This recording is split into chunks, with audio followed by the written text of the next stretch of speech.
So the Boston Celtics pulled a complete blowout against the red-hot Dallas Mavericks.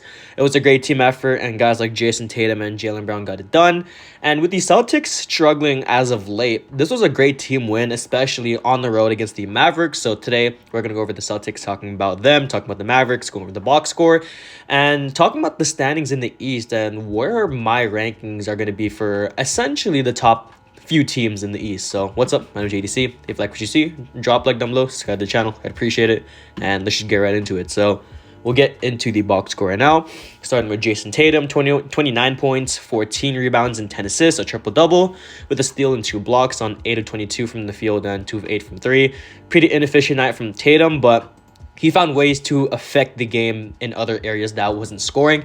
He did score 29 today, which is pretty great, but on 12 free throws and 22 shots. So, I mean, he did have to take a lot of shots to get that 29. So, he was also a plus 15 in the plus minus today. I mean, Jason Tatum got it done today. It was a pretty slow game from essentially the beginning.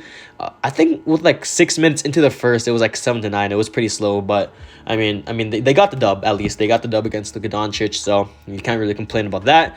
Jaylen Brown, 19 points and 7 rebounds to 3 assists on 6 of 12 from the field and 2 of 5 from 3. Yeah, Jason Tatum and Jaylen Brown, they got into some pretty early foul trouble into the game, and at least they got it done, but regardless, it was a pretty slow game for both guys in the first quarter. So hopefully we can get some more, I wouldn't say more movement, but at least try to get started a little bit quicker than that. But, I mean, the Dallas Mavericks, they're not really that great of a team.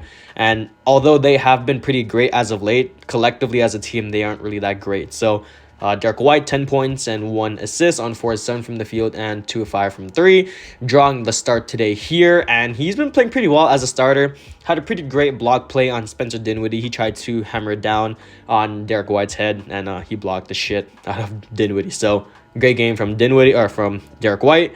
Marcus Smart, 15 points and 5 rebounds with 3 assists and a steal on 4-10 from the field and 4-9 from 3. Al Horford, 8 points and 8 rebounds and 3 assists and a steal. The thing about the Celtics today is that the ball movement was really great. Looking at their team overall in terms of assists, they had 29 as a team compared to the Dallas Mavericks 15. So that says a lot. There was also a lot of just great ball movement today. I mean, the ball movement today was pretty great from the Celtics overall, and just I think this sort of offense is just going to work out in the future, essentially. In the playoffs, I mean, defenses are going to get a lot more tougher, but with ball movement like this, I mean, it definitely helps the offense a lot better. So, off the bench, we have Grant Williams, 12 points and 4 rebounds and 3 assists and 2 steals, or 1 steal. And Malcolm Brogdon, 15 points and 3 rebounds and 4 assists. So, Grant Williams and Malcolm Brogdon off the bench, pretty great games. Robert Williams, 3 points and 7 rebounds. I mean, I think, yeah, everybody on the team got some playing time today, so that's pretty great to see. The thing about the Celtics is that they're a very deep team. Obviously, you know, with the guys like Grant Williams and Malcolm Brogdon off the bench, you can either start one of them depending on, you know, who gets injured in the starting five. You know, for example, Marcus Smart gets injured, you can sub in Malcolm Brogdon. Jason Tatum gets injured, you can sub in Grant Williams. I mean, the team is pretty versatile in terms of guys you can move around, but I just like how deep this team is too. They have guys like Sam Hauser and Luke Cornett who both have potential to become pretty great role players in their own right.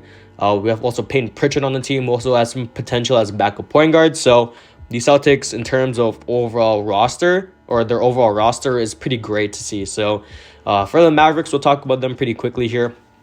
I mean, Luka Doncic, they held Luka Doncic to a pretty horrible game. I mean, 23-9 is essentially not bad from, you know, a bird's eye view, but I mean, he shot 7 of 23 from the field and 0 of 6 from 3. And Christian Wood, 12 points and 12 rebounds. So, yeah, I mean, the Mavericks, they definitely struggled today. Got pretty stagnant on offense today whenever Luka wasn't scoring. So, I mean, Dinwiddie had 18 points and 5 assists, but that was pretty much it. Off the bench, one guy I want to talk about, Jaden Hardy, in 15 minutes, had 15 points and 2 rebounds, 2 assists on 5 of 8 from the field, and perfect 3 of 3 from the 3. I mean, Jaden Hardy, he has a lot of potential coming out of the G League Ignite. I would like to see him get some more minutes, especially with the team not having a true backup point guard.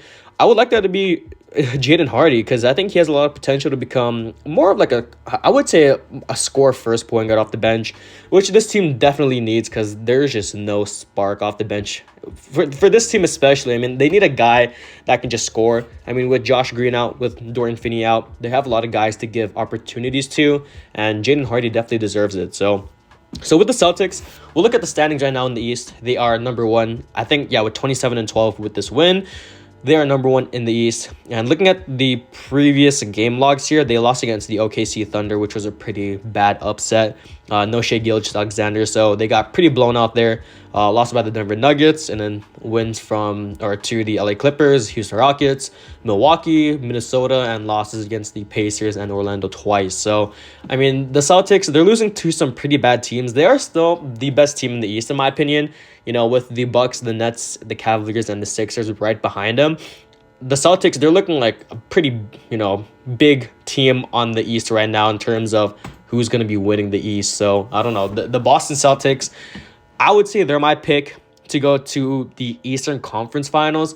But this season is pretty close between the top 5 to 6 teams. I mean, looking at the Milwaukee Bucks, the Nets, the Cavs, the Sixers, and the New York Knicks, also the Pacers and the Heat, all these teams can definitely be argued to be number one in the East too. So, I mean, looking at it right now, the Boston Celtics are at the top, but I wouldn't be surprised if teams like Brooklyn or the teams like Bucks or the 76ers were on top of the Boston Celtics. So, you guys can let me know what you guys think about the Boston Celtics. I mean, they have two essentially all-star players in Jason Tatum and Jaylen Brown. I mean, Tatum's averaging 31, 8, and 4. Jaylen Brown, 27, 7, and 3. They've been getting it done, and they're essentially the cornerstone of this franchise right now. Moving forward, they're going to be building blocks for the future. Obviously, Jaylen Brown being on the older side, being 26, but I mean, that's still fairly young. Jason Tatum being, I would say, in the conversation for the MVP award, alongside guys like KD, Embiid, Jokic, Giannis. I mean, all these guys have a legitimate argument to be an MVP right now. But I mean, Jason Tatum, 31, 8, and 4, he's finally getting into that MVP sort of form that I think most people knew he could. And Jason Tatum, I mean, on a team with the Boston Celtics and them thriving right now, this season especially, they could be a legitimate contender for this year's season. So you guys can let me know what you guys think about the Boston Celtics. That's the end. And I'm out. Peace.